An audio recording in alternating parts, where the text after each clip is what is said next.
नमस्कार। मैं साकेत अवस्थी बांदा से आइपा मंच में आपका स्वागत है। ये वो मंच है जहां हम रखते हैं अपने विचारों के भाव को आदान प्रदान करने के लिए। इसी क्रम पे आज बांदा के बुंदेलखंड इंसाफ सेना के जो राष्ट्रीय अध्यक्ष हैं एएस नोमानी तथा वर्तमान में उत्तर प्रदेश के पूर्व मुख्यमंत्री अखिलेश यादव के द्वारा अभी हाल ही में इनकी पार्टी को विलय किया गया था, जिसपे समाजवादी पार्टी के राष्ट्रीय कार्यकारिणी में इनको सदस्य के रूप में निर्वाचित किया गया था, चुना गया था। इनसे हम बात करेंगे राजनीति की विचारधारा के बारे में, जनपद बांदा की जो है पॉलिटिक्स स्थिति के बारे में। सर नमस्कार। जी नमस्कार। आइपा मंच में आपका स्वागत है। जी हमारा मंच ये है कि आम जनमानस और राजनीति कैसे प्रोग्रेसिव हो, ये अभियान चला रहा है हमारे मंच के द्वारा। हमारे मंच के माध्यम से आप हमारे मंच को और आम जनमानस को अपने विचार में क्या कहेंगे?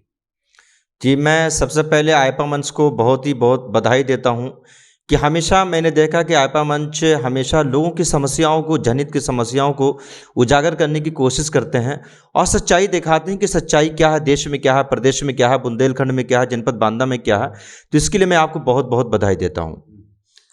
सर इस समय जो राजनीति का प्रचलन है, वर्तमान में जो प्रचलन है, इससे आप कहाँ तक संतुष्ट हैं? अगर संतुष्ट नहीं हैं तो इनमें क्या चेंजिंग होनी चाहिए?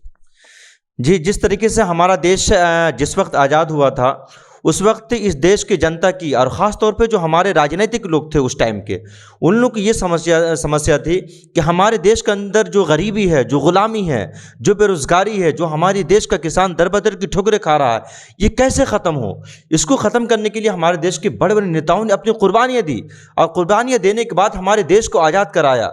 बहुत सारे ऐसे नेता रहे जो देश के प्रधानमंत्री भी रहे, लेकिन अगर आप जाकर उनके कपड़ों को देखते तो उनके कपड़े फटे हुआ करता था। लेकिन आज के समय में जो एक राजनीति का जो एक फैशन चला है, केवल लोग इंसान आज के समय में राजनीति को एक फैशन बना रखा है केवल अपने फायदे के लिए, और इन्होंने जात पात में इस तरीके से राजनीति को बिल्कुल बांट के रख दिया है कि इस पे अगर मैं कभी कभी सोचता हूं तो शर्मिंदा हो जाता हूं। व्यवसायीकरण भी कह सकते हैं। बिल्कुल पूरे तौर पे एक व्यवसाय लोगों ने इसको बना रखा है।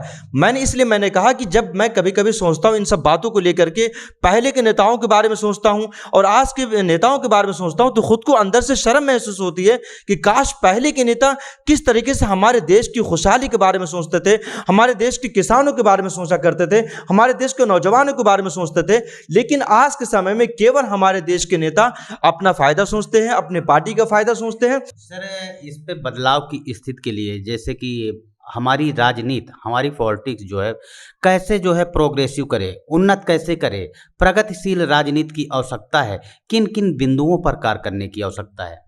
जी आपने जो सवाल किया, ये सवाल आपका बहुत ही अच्छा सवाल है।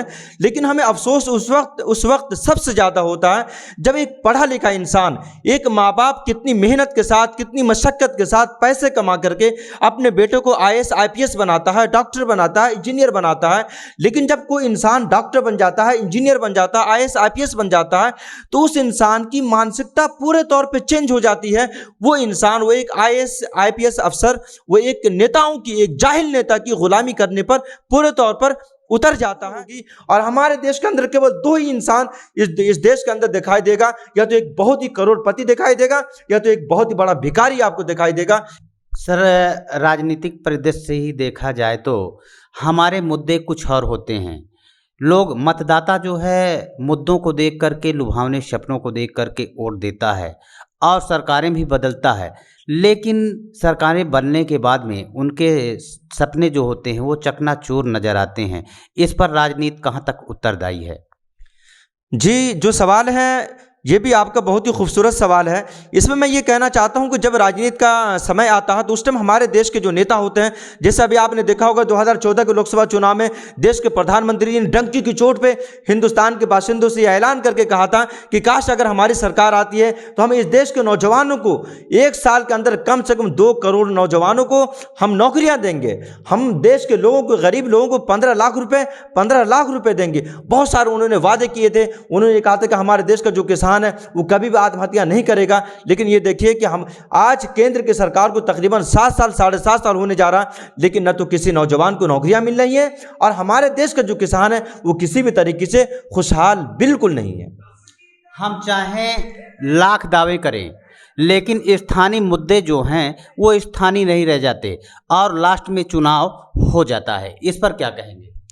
जी, हमारे देश की जो जनता है वो हमारी जनता बहुत ही मासूम है, और मासूमियत की वजह से जो हमारे देश के जो फराडिया नेता हैं, ये लोग अपनी लुभावनी शब्दों में, प्यारे शब्दों में ये लोग देश की जनता को, देश की जो एक मासूम जनता है उसको पूरे तौर पे एक उसके अंदर एक जोश पैदा कर करके उससे ओर तो ले लेते हैं, लेकिन जो देश की जनता के जो एक सपना होता है वो सपना पूरे तौर पे चकनाचूर हो जाता है।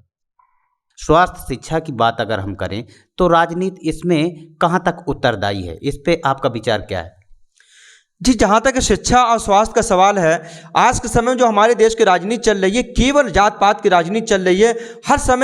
हर समय जो भी देश के नेता हैं, आप उनके भाषण को जाकर स्टेज पे सुनिए, केवल वो जात पात की बातें कर रहे हैं, हिंदू और मुस्लिम की बातें कर रहे हैं, इंसान मंदिर और मस्जिद की बातें कर रहा है, हिंदुस्तान पाकिस्तान की बातें कर रहा है, वो लोग शिक्षा की बातें नहीं कर रहे हैं। और मैं तो यहाँ तक कहता हूँ कि भारतीय जनता पार्टी के लोगों को, भारतीय जनता पार्टी के लोग केवल ये चाहते हैं कि इस देश में, हमारे देश और प्रदेश में, केवल अनपढ़, कमज़ोर, नंगे, भूखे, गरीब और अंधभक्त जैसे लोग, ये लोग इस देश के अंदर पैदा करना चाहते हैं। ये लोग ही नहीं चाहते हैं कि हमारे देश के जो नौजवान हैं या हमारे देश के जो बच्चे हैं वो एक अच्छी शिक्षा हासिल कर करके हमारे देश को खुशहाली को ले जाए। अगर देश की जनता को और क्षेत्र की जनता को लगे कि हमारा ये नेता, हमारा ये पॉलिटिशियन, हमारा ये प्रत्याशी हमारे क्षेत्र की समस्याओं को दूर कर सकता है, तो क्षेत्र की जनता को चाहिए कि ऐसे लोगों के सर पे हाथ रख करके और ऐसे नेताओं को आगे बढ़ा करके उसको लखनऊ तक विधानसभा पहुंचाने का कार्य करें, ताकि आने वाले दिनों में ऐसे लोग देश के लिए और प्रदेश के लिए और क्षेत्र की जनता के लिए एक अच्छा काम कर सकते हैं। धार्मिक मुद्दे तथा सांप्रदायिकता और आरक्षण, क्या राजनीति के ये मुद्दे हैं? राजनीति इन्हें भी प्रभावित करती है? किस तरीके की राजनीति इन सभी बिंदुओं पर होना चाहिए? जी बिल्कुल, आपने जो सवाल किया बिल्कुल गजब। आज के समय में केवल आरक्षण और केवल जात पात का मुद्दा रख करके ये लोग इस तरह का अपना जो सपना वो सपना पूरा करने की कोशिश करते हैं। मैं तो कहता हूं कि इस देश के जितने भी सारे नागरिक हैं, जितने भी सारे बाशिंदे हैं, सभी लोगों को ये चाहिए, सभी का आरक्षण एक होनी चाहिए।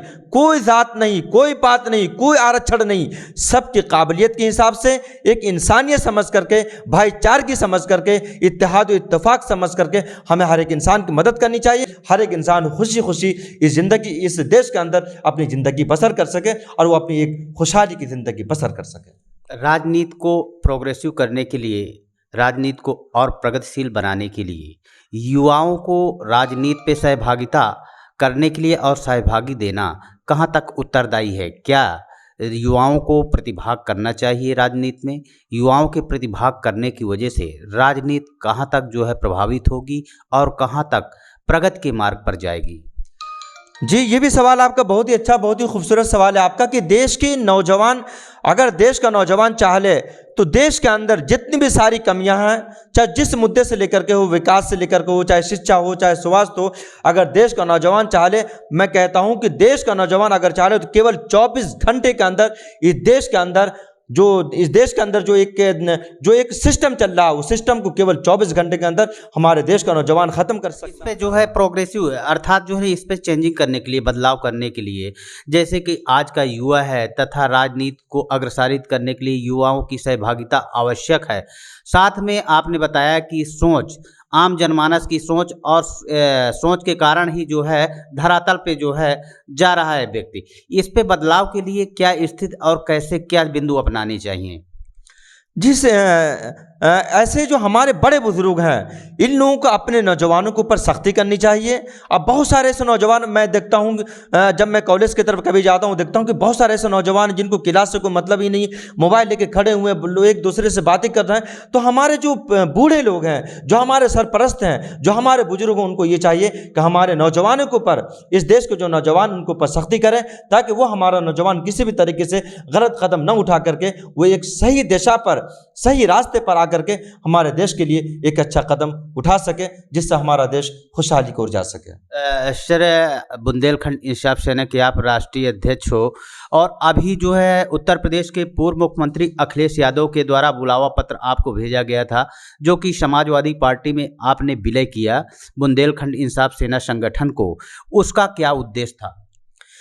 देखिए, जिस तरीके से मेरा उद्देश्य ये था कि बुंदेलखंड इंसाफ सेना का हम लोगों ने समाजवादी पार्टी में जो विलय किया, उसका विलय ये कि आज देश के अंदर अगर सबसे ज़्यादा अगर कहीं गरीबी है या कहीं भी देश के अंदर कहीं का भी किसान अगर आत्महत्या करने पर मजबूर है, तो बुंदेलखंड का किसान सबसे ज़्यादा अगर आत्महत्या करने पर मजबूर है तो वो बुंदेलखंड का किसान ही है।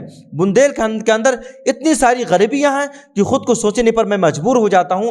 हमारे बुंदेलखंड के अंदर सबसे ज़्यादा हमारे देश का जो नौजवान है, जो हमारे बुंदेलखंड का नौजवान है, वो एक दूसरे प्रदेश के लिए पलायन कर रहे हैं। तो इन तमाम मुद्दों को लेकर के, पलायन को लेकर के, शिक्षा को लेकर के, स्वास्थ्य को लेकर के, यहाँ के विकास को लेकर के, ये तमाम चीज़ों को लेकर के हमने समाजवादी पार्टी के राष्ट्रीय अध्यक्ष अखिलेश यादव जी के समझ मैंने रखा था और मैंने ये कहा था कि अगर समाजवादी पार्टी की सरकार अगर आती है तो बुंदेलखंड के अंदर कुछ ऐसी फैक्ट्रियां डाली जाए, खोली जाए, जिससे जो हमारे बुंदेलखंड का जो नौजवान है वो दूसरे प्रदेश के लिए न पलायन कर सके। बुंदेलखंड के अंदर एक लाल सोना है, जिसको हम लोग बालू कहते हैं, लाल सोना भी कहते हैं, गिट्टी मोरम है, जिसको गुजरात से न जाने कहाँ, बिहार से, झारखंड से बहुत सारे ऐसे बालू माफिया आते हैं और यहाँ के बालू को लूट करके ले जा रहे हैं, यहाँ के लाल सोना को लूट के ले जा रहे हैं। लेकिन यहाँ के जो ठेकेदार हैं वो हाथ पे हाथ रखे रह जाते हैं और यहाँ के लोग उस बालू का, यहाँ की जड़ी बूटियों का फायदा नहीं उठा पा रहे हैं। और मुझे पूरी उम्मीद है कि आने वाले दिनों में अगर समाजवादी पार्टी की सरकार आती है तो ये तमाम जो समस्या बुंदेलखंड की है, इन तमाम समस्याओं को दूर करने की मैं हर मुमकिन कोशिश करूँगा। जी सर, बहुत बहुत धन्यवाद आपका। जैसा कि बुंदेलखंड इंसाफ सेना के राष्ट्रीय अध्यक्ष एवं इस समय जो वर्तमान समाजवादी पार्टी के राष्ट्रीय कार्यकारिणी पे सचिव हुए, अपने बुंदेलखंड इंसाफ सेना को विलय किया है, उनसे वार्ता की गई और प्रगतिशील समाज तथा प्रगतिशील राजनीति के संबंध में उन्होंने अपने विचार रखे। बांदा से आइपा के लिए साकेत अवस्थी।